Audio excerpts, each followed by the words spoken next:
Ýokary guramaçlygy we senior sport bäsleşikleri uswatlan kemaly gelýändigini äşkär edýär. Türkmenistanyň Bedenteri we sport baradaky döwlet komitetiniň paýtatyndaky Olimp Orta Sport Mektebine erkin görüş boýunça geçirilen ýaş öňgidikli boldy. Türkmenler sport mektebiniň açyk birinçiligi uğruna bäsleşdiler.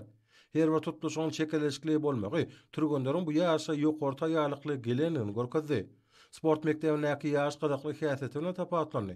Ýaşda ýeňişe bolan ihlas aýdyň duýuldy.